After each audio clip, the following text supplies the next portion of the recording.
얼마 전에 파리 올림픽이 마무리됐습니다. 올 여름에 세계에서 제일 큰 행사 중에 하나가 올림픽이었던 것 같아요. 지금은 이제 패럴림픽이라고 또 이제 진행이 되고 있는데, 여러분 올림픽 종목에서 꽃이라고 불리는 종목이 100m 달리기라고 합니다. 단거리. 세계에서 누가 제일 빠른가를 이제 가르는 종목이죠.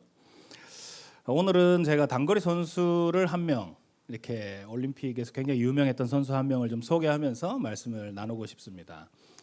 여러분 그 척추 측만증이라는 병을 혹시 들어보신 적이 있는지 모르겠습니다. 저도 이 병에 대해서 정확하게 잘 아는 건 아닌데 자세히 좀 찾아보니까 그냥 척추가 휘어진 병이에요.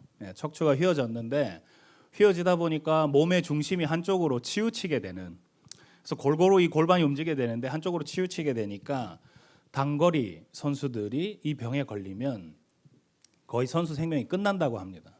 그래서 이 병은 걸리면은 그냥 소견 자체가 이제 선수 생활을 마무리하셔야 됩니다. 이제 이런 상황에 이른다고 합니다. 제가 소개하려고 하는 이 선수는 이 병에 이제 걸려가지고 실제로 영상을 찾아보면 달리기 도중에 뛰다가 시합을 포기한 적도 몇 번이나 있었고, 의사들이 이제는 이제 그만둬야 된다라는 소견을 많이 줬습니다. 근데 이 사람이 끝까지 포기하지 않고 내가 마지막까지 한번 해봐야 되겠다 생각하다가 누구를 만나게 되냐면, 남자분들은 좀 잘 아실 수 있는데 유명한 축구단 중에 이제 바이에른 뮌헨이라는 유명한 이제 독일의 축구팀이 있습니다. 이 축구팀의 팀 닥터인 볼파르트라는 박사님을 만나게 됩니다. 근데 이 박사님은 병을 고치는 정도가 아니고 그냥 이 병을 뛰어넘을 만한 근력을 키워서 이 몸의 중심이 잡히지 않는 이거를 혹독한 훈련으로 근력을 최대한 키워가지고 이겨낼 수 있도록 한번 해보자, 이렇게 가이드를 주기 시작합니다. 처음에 고민하다가 이 선수가 그 훈련을 받아들이게 되고 넓적다리 이 근육을 최대한 키우는 그 훈련을 이제 시작합니다. 그 시간들이 굉장히 힘들었겠죠. 근데 그 시간들을 통과하다가 이제 어느 정도 수준에 이르게 되냐면, 이 선수가 전성기 때 세계 최고 기록을 가질 때의 넓적다리 근력이 일반 남성의 2배라고 합니다. 이 정도는 사람이 가질 수 없는 근력이라고 해요. 그래서 그 정도까지 이르는 수치에 이르게 됩니다. 이 사람은 별명이 이제 총알탄 사나이라고 불리는, 늘 결승선에 골인하고 나서 번개 세레모니를 한 우사인 볼트라는 선수입니다. 이 사람이 가진 기록이 9.58이고 아직까지도 깨지지 않고 있습니다. 척추 측만증이라는 병이 와가지고 웬만한 단거리 선수들은 다 접을 텐데 이 사람은 끝까지 포기하지 않고 오히려 이 병 때문에 내가 더 혹독한 더 넓은 넉적다리 근력을 만들어야 되겠다는 그 계기로 도전을 하는 그 발판을 삼아서 오히려 세계 최고의 육상 선수로 발돋움하게 되는, 그 어려운 시기를 오히려 그것으로 전화위복을 삼는 그런 계기를 마련하게 됐다라는 것입니다. 유럽인들이 좋아하는 생선 중에 청어라는 생선이 있습니다. 근데 이 청어는 어디가 퀄리티가 제일 좋냐면 북해도 쪽 청어가 제일 좋습니다. 근데 북해도에서 유럽으로 오려면 시간이 많이 걸리겠죠. 근데 특별히 청어를 좋아하는 사람들은 영국 사람들인데, 영국 사람들이 살아있는 활어의 청어를 먹어야 가격이 많이 높이 책정이 되는데, 북해도에서 영국 오는데 시간이 너무 많이 걸리고, 청어는 워낙에 예민하고 신경질적인 고기다 보니까 이 수조 탱크에 청어를 싣고 와가지고 영국에 도착하면 뚜껑 열면 거의 다 죽어 있는 거예요. 한 70-80% 이상은 다 죽어 있는 거예요. 그래서 이 수송업자들이 고민을 많이 하기 시작합니다. 어떻게 해야 우리가 청어를 살릴 수 있을까? 이 좋은 퀄리티의 북해도 청어를 어떻게 해야 유럽으로 가지고 올 수 있나 고민을 많이 한 끝에 이 사람들이 낸 의견이, 청어의 천적이 바다메기인데 이 수조 탱크에 바다메기를 몇 마리 풀자. 이제 이런 생각을 하기 시작합니다. 이 수조 탱크 안에 그렇게 많은 청어들이 있는데 청어의 천적인 바다메기를 몇 마리 풀면 어떻게 될까? 얘들이 과연 많이 살아 있을까? 고민 끝에 이제 의견을 내고 수조 탱크에 바다메기를 풀었습니다. 그리고 뚜껑을 열었는데 어떻게 됐냐면 90% 이상이 다 살아있는 거예요. 물론 몇 마리는 죽었겠죠. 잡아먹히기도 하고 죽었는데 너무 뜻밖의 결과가 나온 것입니다. 안 잡아먹히려고 열심히 돌아다니다 보니까 오히려 뚜껑을 열었는데 훨씬 활어가 돼 있는 거예요. 훨씬 퀄리티가 좋은 거예요. 너무 싱싱한 거예요. 너무 운동력이 있고 너무 이제 최상의 청어가 됐다라는 것입니다. 많은 사람들은 바다 메기가 청어들 다 잡아먹으면 어떡하나, 이 천적을 풀어가지고 애들 다 죽이면 어떡하나 이런 생각을 했겠지만 오히려 훨씬 더 많은 청어들을 살릴 수 있는 그 역할에 바다 메기가 일조했다라는 거예요. 저는 이런 이야기들을 쭉 듣고 뭐 이렇게 찾아보고 하다가 문득 성경의 어떤 한 인물이 떠올랐습니다. 그 사람 이름은 야곱이라는 사람입니다. 우리가 잘 알듯이 야곱은 원하는 것을 얻기 위해서 수단과 방법을 가리지 않던 굉장히 교활한 사람이었습니다. 가족들 다 속이고 장자의 축복권을 얻었던 사람이었습니다. 그렇게 가족들마저도 뒤통수 치고 그렇게 속여서 장자의 축복권을 얻게 되니까 돌아오는 결과가 뭐냐면 형이 화가 났습니다. 화가 난 정도가 아니라 너무 분노하고 결국에는 살인의 위협에 이르게 되는 그런 상황에 이르게 됩니다. 그러자 어머니 리브가가 빨리 설득해서 도망시키죠. 넌 살아야 되니까 우리 아들 빨리 도망가라. 그래서 어디로 가냐면 외삼촌이 있는 라반이라는 외삼촌이 있는 집으로 가라고 합니다. 거기가 어디냐면 하란이라는 땅인데 야곱이 있는 지역에서 지도로 보면 800km가 넘습니다. 근데 교통으로는 갈 수 없으니까 대략적으로 학자들이 생각하기를 한 달 이상은 걸었을 것이다 이렇게 생각을 합니다. 여러분 그렇게 한 달을 걸어서 갔습니다. 그리고 도착했습니다. 그래서 외삼촌 라반을 야곱이 만나게 됩니다. 마음이 어땠을까요? 제 생각에는 이제 외삼촌 라반을 만나게 되면서 마음이 굉장히 안도감이 생겼을 것 같아요. 이제는 살았다. 이제는 안 죽겠다. 형이 이까지는 못 따라오겠지. 내가 한 달 고생해서 죽을 고생하고 여기까지 왔는데. 이런 생각을 아마 했을 것 같습니다. 그런데 더 놀라운 일이 일어나죠. 왜냐하면 라반은 훨씬 더 교활한 사람이었습니다. 그러니까 야곱보다 훨씬 더 계산적인 사람입니다. 야곱이 뛰는 놈이라면 라반은 나는 놈이었습니다. 그래서 훨씬 더 야곱을 힘든 시간으로 이끌어갑니다. 야곱이 열심히 일해도 보수를 제대로 주질 않습니다. 그래서 죽어라 이래도 뭐 버는 것도 없고 또 사랑하는 여인 라헬을 만나서 7년을 수일처럼 여기며 고생했는데 결혼하는 당일날 면사포를 딱 여니까 라헬이 들어오지 않고 레아가 들어옵니다. 자기 언니가 들어오고 그 길로 다시 라헬을 얻기 위해서는 7년도 노예 계약해야 된다 해가지고 또 7년 계약에 묶이게 되는 거의 20년 가까이의 그 젊은 시절을 다 허비하면서 야곱이 고생길로 완전히 내려앉았습니다. 여러분 그렇게 야곱의 인생이 과연 내려앉고 끝나는 것일까요? 하나님이 야곱에게 축복하겠다고 약속하셨는데 그렇게 내려앉는가? 그렇지 않다라는 것이죠. 야곱의 인생을 우리가 쭉 살펴보면 하나님이 허락하신 축복을 받아 누릴 수 있는 사람이 되도록 그 20년 동안 라반이 그런 역할을 했다라는 거예요. 야곱을 온전하게 깎으시고 다듬으시고 교활했던 야곱이 하나님의 사람으로 온전히 빚어져 가기 위한 하나님의 도구로 라반이 쓰임 받았다라는 것입니다. 그래서 바다메기 같은 삼촌 라반 때문에 오히려 야곱은 더 하나님 의지하게 됩니다. 더 하나님 바라보게 됩니다. 그리고 더 하나님을 붙들고 하나님 일하심을 바라보게 됩니다. 그렇게 하나님 인도하시는 대로 야곱의 인생이 이끌려가기 시작하고 결국 야곱은 하나님이 원하셨던 이스라엘이라는 그 사람으로 거듭나고 변화되는데 라반이 일조했다라는 것입니다. 저는 오늘 이런 일련의 이야기들 통해서 여러분들께 나누고 싶은 중요한 한 골자가 뭐냐면 인생이 우리 뜻대로 잘 되지 않는다라는 것입니다. 여러분 우리가 살고자 하는 이 인생은 우리가 원하고 바라는 대로 잘 되지 않습니다. 우리가 원하고 바라는 대로 우리 인생이 잘 이어져 왔다면 여기 있는 우리의 만남은 다 잘못된 만남입니다. 여러분 인생이 원하고 바라는 대로 됐으면 여기에 있을 사람들 아무도 없습니다. 다 원하는 대로 어딘가에 가 있을 것이고 우리가 뜻대로 안 됐기 때문에 잘못된 만남으로 우리가 여기 와 있는 것입니다. 그런데 저는 늘 이런 생각을 합니다. 하나님의 역사가 어디에 있습니까? 라고 질문한다면 여기에 있는 것이죠. 이 현장이 하나님의 역사의 현장이고 하나님의 인도하심의 손길의 은혜의 끝자락이다라고 말할 수 있다라는 것입니다. 우리 인생에도 바다메기 같은 존재들이 늘 있습니다.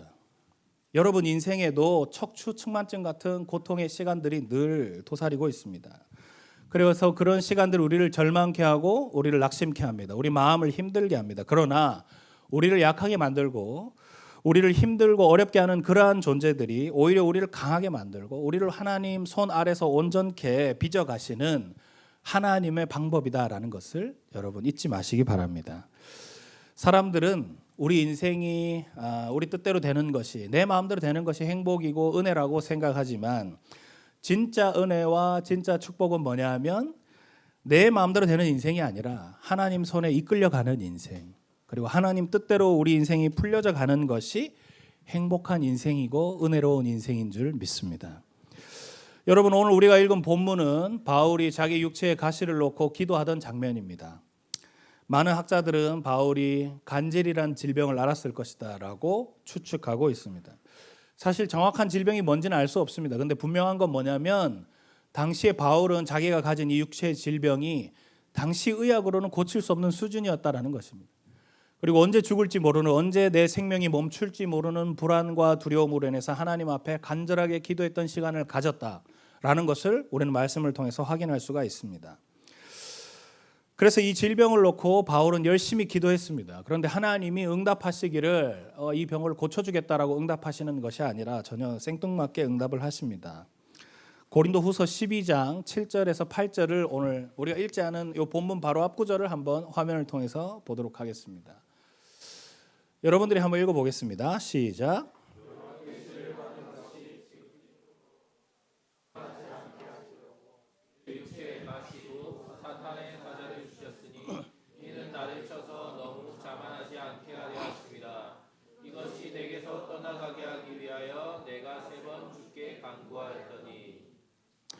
말씀을 보면 바울은 3번 간절히 주님께 기도했다라고 얘기합니다. 이 병이 내게서 떠나갈 수 있도록 하나님 이거 고쳐주세요. 제가 이 질병으로부터 좀 자유함을 가지고 하나님 위해서 생명 내어드리고 열심히 복음 전하겠습니다.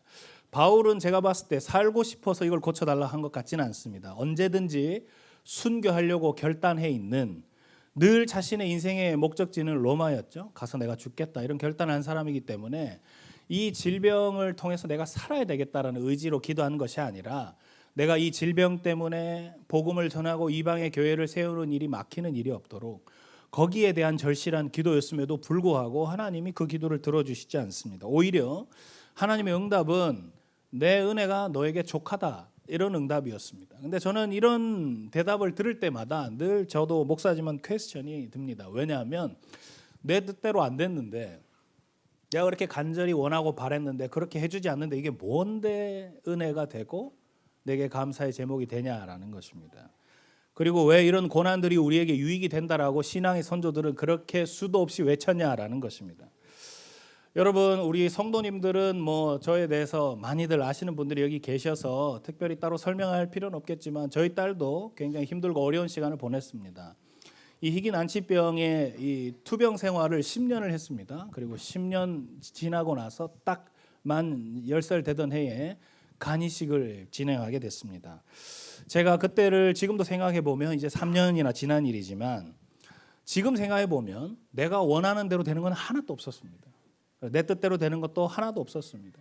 바울은 3번 기도했겠지만 여러분, 저는 얼마나 많이 기도했겠습니까?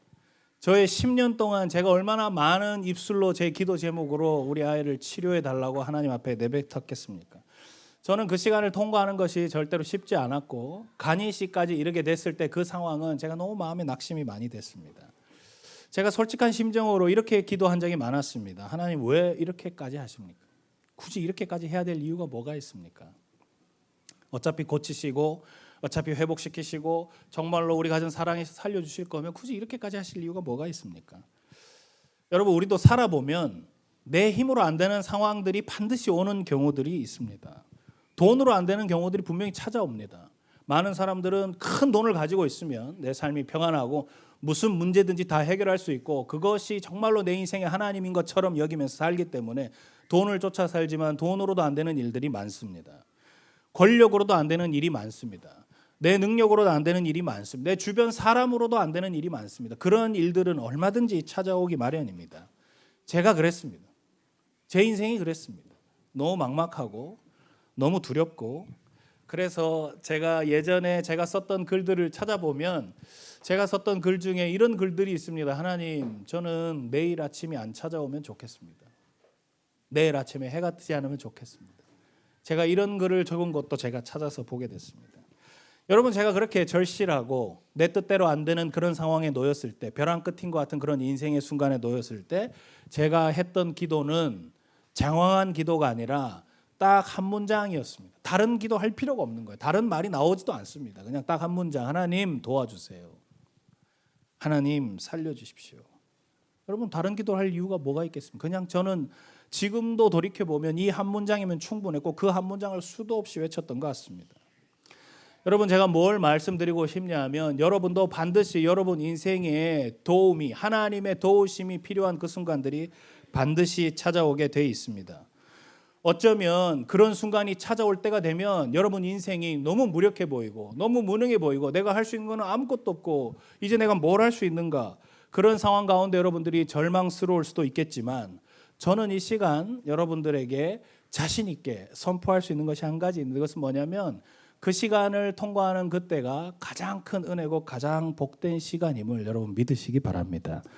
왜냐하면 그때가 하나님을 향한 가장 적극적인 믿음의 행위가 드러나는 시간이기 때문에 그렇습니다.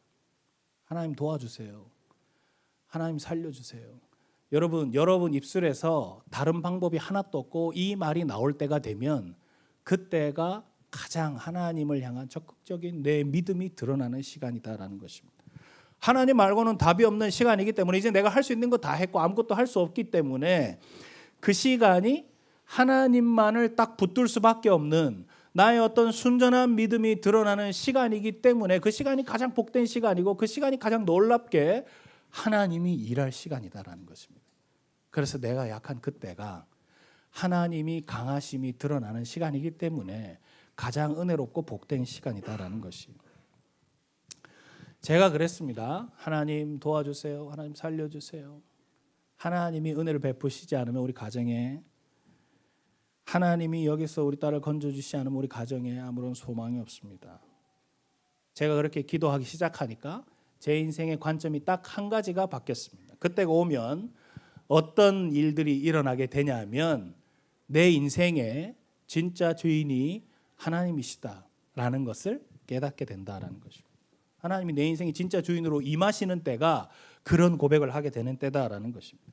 그리고 그렇게 내가 하나님을 내 인생의 주인으로 초청하고 모셔드리기 시작하면 그때 하나님은 여러분 삶 가운데 놀라운 새 일을 행하시게 되고 그 새 일을 행하시는 것을 여러분들이 경험하면서 하나님 살아계심을 다시 찬양하게 된다라는 것입니다. 그렇기 때문에 내가 약해 있는 그때가 내가 너무 무능하고 절망적인 순간을 통과하는 그때가 내 인생의 가장 유익한 시간이고 살아계신 하나님을 향한 믿음이 온전히 서는 시간이고 하나님의 강함이 여실히 드러나는 복된 시간임을 여러분 다 믿으시기를 바랍니다.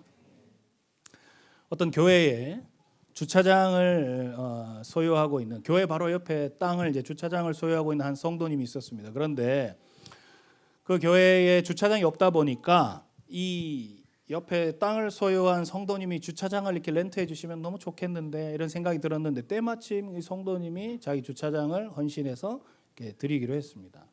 제 가진 땅을 주일날 쓰지 않으니까 성도님들 주차장으로 쓰십시오. 목사님이 너무 좋아하셨죠. 그래서 감사합니다 하고 이제 쓰는데 조건이 한 가지가 있었습니다. 그건 뭐냐면 52주 중에 51주만 쓰시고 한 주는 쓰실 수가 없습니다. 근데 여러분 한 주 안 쓰게 해주는 게 뭐라고 51주나 쓰게 해주는데 목사님이 너무 좋다고 뭐 50주 해도 괜찮습니다. 그렇게 받았습니다. 근데 여러분 시간이 지나고 1년이 지나고 2년이 지나고 3년이 지나니까 사람들이 간사한 게 그 한 주가 불편한 거예요. 아니 쓰게 해주려면 다 쓰게 해주지 왜 1년에 꼭 한 번을 이거 안 쓰게 해줘가지고 왜 대중교통 이용하게 하고 왜 우리를 불편하게 하나. 성도들이 볼멘 소리가 오고 그래서 목사님에게 요청했습니다. 목사님 그 성도님에게 52주 다 쓰게 해달라고 요청해 보십시오. 아니면 뭔 사연이 있는지 왜 한 주를 안 하게 해주는지 한번 얘기해 보세요. 이렇게 얘기했습니다. 그러니까 목사님이 마지못해 또 갔어요. 가가지고 우리 성도님들이 52주를 다 누리면 너무 좋은데 혹시 무슨 사유 때문에 한 주를 못 쓰게 하십니까? 무슨 이유라도 있으십니까? 아니면은 52주를 다 쓰게 해주실 수는 없습니까? 이렇게 여쭤봤습니다. 근데 이 주차장 주인으로 계시던 성도님이 이렇게 대답을 하시는 거예요. 제가 한 주를 안 빌려줘야 이 주차장 주인이 누구인지를 압니다. 제가 한 주를 렌트해 주지 않아야 성도들은 이 땅의 주인이 누구인지를 알 수 있습니다. 52주 내내 편안하게 누리며 어느 순간 이 땅의 주인이 누구인지 아무도 알 수 없습니다. 내 땅인 줄 알고 그냥 마음껏 편안하게 누리게 될 것입니다. 그러나 우리 마음대로 되지 않는 그 한 주 때문에 이 땅은 우리 땅이 아니지. 우리가 이거 빌려 쓰는 땅이지. 우리가 빌려 쓰는 주차장인지. 그래서 이 시간을 통해서 불편하지만 우리 뜻대로 되지 않는 그 하루 때문에 진짜 주인이 누구인지를 깨닫게 된다라는 것입니다. 여러분 인생이 왜 뜻대로 안 될까요? 요셉은 왜 형들에게 버림받고 노예로 팔려가는 그런 시간을 보내게 됐을까요? 여러분 모세는 왜 미디안 광야에서 가장 젊은 때 가장 좋은 시간에 40년을 그렇게 허비하게 됩니까? 여러분 다윗은 왜 왕으로 기름 부음을 받고 10수년을 도망자로 지내게 됩니까? 여러분 요나는 왜 그 원수 같은 민족에게 복음 안 전했다고 해가지고 큰 물고기 뱃속에 들어가는 고난을 겪습니까? 여러분 바울은 왜 오늘 이 본문처럼 자기가 자기 목숨 부지하려고 기도한 것도 아니고 평생을 이방의 교회를 세우며 복음 전하는 일에 헌신하겠다고 이렇게 기도하는데도 왜 하나님이 육체의 가시를 고쳐주시지 않습니까?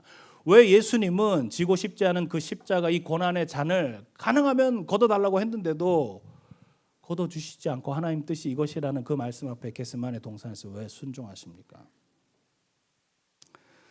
여러분 우리를 약하게 하는 그 시간들이 저와 여러분 인생을 힘들게 하는 그 고난이 저와 여러분 인생에 찾아오는 그 척추측만증이 저와 여러분의 인생을 힘들게 하는 그 바다매기 같은 존재들이 결국은 우리 인생에 하나님이 주인이심을 깨닫게 하는 도구이고 약한 우리를 강하게 만드는 하나님의 놀라운 은혜의 방법임을 믿으시기 바랍니다.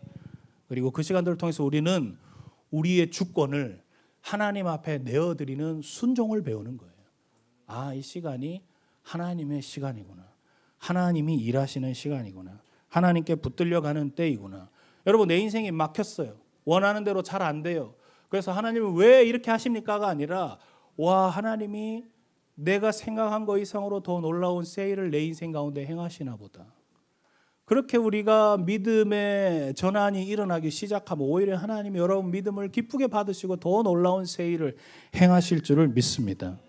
그래서 우리가 약한 그때가 오거든 우리 힘으로 어찌할 수 없는 그런 큰 고난 앞에 마주하게 되거든 여러분 두려워하실 필요가 없습니다. 여러분 염려하실 필요가 없습니다. 그 일은 결코 우연이거나 하나님의 실수가 아닌 것입니다.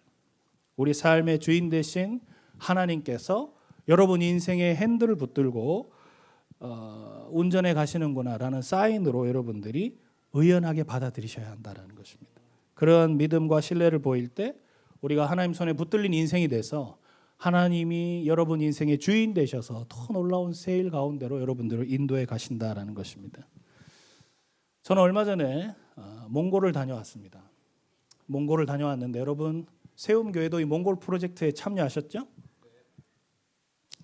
성도님들은 모르시는 일인가요? 비밀리에 진행됐습니까? 여러분 이 몽골 프로젝트는 부산에 있는 12개 교회가 몽골에 있는 지역교회 한 교회씩을 입양한 프로젝트입니다. 이 일을 처음 진행할 때 어떤 한 호텔에서 조식을 하는 그 자리에 목사님도 같이 참여하셨습니다.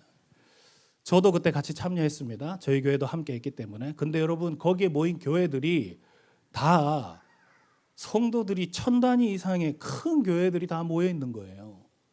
이정화 목사님이 앉아 있는 그 자리가 약간 어색한 거예요. 여기에 이정화 목사님이 여기 왜 앉아 있지?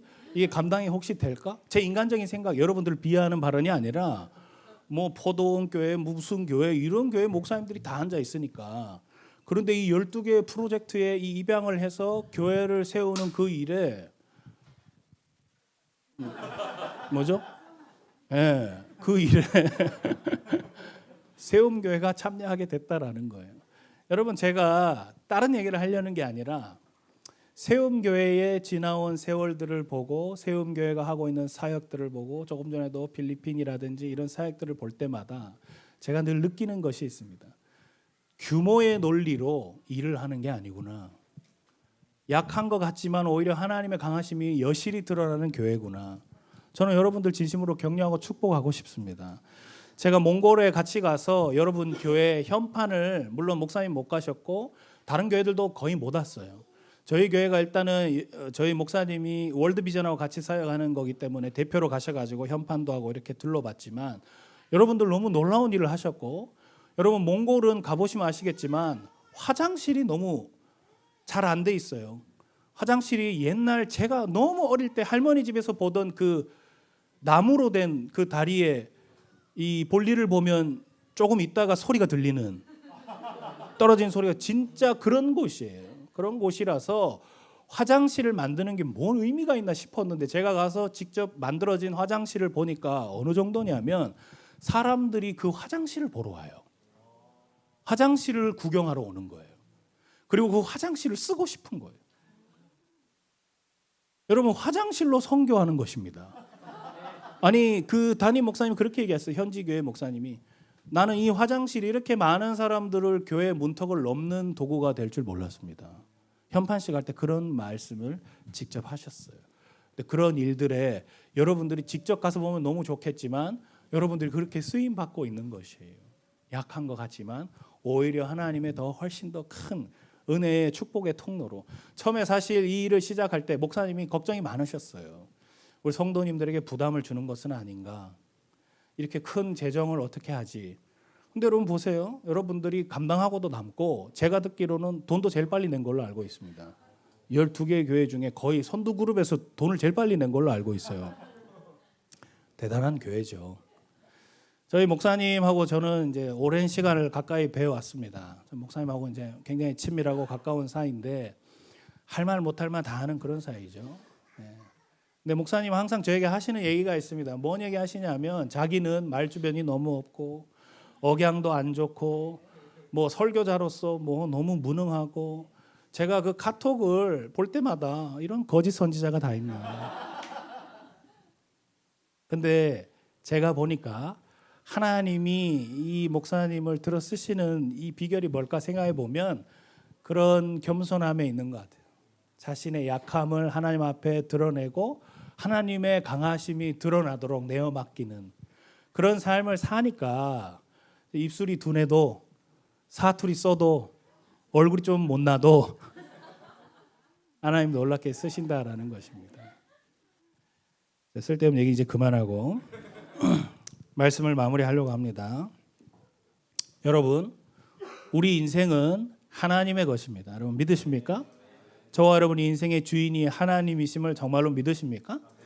우리 인생은 하나님의 것이기 때문에 우리 뜻대로 안 되는 것이 정상이에요. 하나님 것이기 때문에 하나님 뜻대로 가는 것이 자연스러운 현상입니다. 그래서 우리는 이런 시간들, 막히는 시간들, 바다매기 같은 존재를 만나는 시간들, 척추측만증 같은 고난이 오는 시간들을 통해서 하나님이 내 인생의 주인이시지라는 것을 깨닫게 된다라는 것입니다. 여러분 인생의 주인이신 하나님을 믿음으로 바라보십시오. 믿음은 뭐냐면 여러분 상황에 주어진 현실에 실망하지 않는 것입니다. 실망스러운 현실은 매일 찾아옵니다. 그런데 그 상황 가운데서 내가 실망하지 않겠다고 선택하고 믿음으로 주인 되신 하나님을 바라보면 하나님 놀라운 새 일을 행하시는 것입니다. 하나님이 열면 가십시오. 근데 하나님이 닫으시면 멈추십시오. 이거 왜 안 열어주시나 하고 아둥바둥 막 싸우고 막 몸부림치고 도와달라고 금식하고 그러지 마세요. 하나님이 때가 되면 여십니다. 여러분 금식 안 해도 하나님 뜻이면 여시는 거예요. 그렇게 내어 맡기면 평안하고, 내 뜻대로 가려고 발버둥 치면 내 삶에서 샬롬은 떠나가는 거예요. 사랑하는 여러분, 그렇게 내 삶 가운데 새 일을 행하실 주인 되신 주님을 바라보면서 희망과 소망 가운데 살아가십시오. 그럴 때 저와 여러분 인생에 찾아오는 약함을 강함으로 바꾸시는 놀라운 은혜를 날마다 경험하게 되실 줄 믿습니다. 우리 같이 한번 기도하겠습니다. 이렇게 한번 기도하시면 좋겠습니다. 우리가 약할 때 강함 되신 주님, 우리 인생의 주인 되신 하나님을 이 시간 높여드리며 찬양합니다. 고난 가운데 내 인생의 길이 막혔다 여겨지는 그때에 하나님, 제가 주저하거나 낙심하지 않게 하옵소서. 하나님, 실망하지 않게 하옵소서. 내 인생의 주인 되신 하나님을 믿음으로 바라보게 하여 주옵소서. 내가 생각하는 것보다 훨씬 더 좋은 길로 인도하실 거라는 확신 가지고 희망 품고 주님 앞으로 나아가는 내 삶 될 수 있도록 주여 인도하여 주옵소서. 은혜를 주옵소서. 이렇게 우리 말씀 붙들고 한번 간절히 기도하며 주님 앞에 나아가겠습니다. 기도하겠습니다.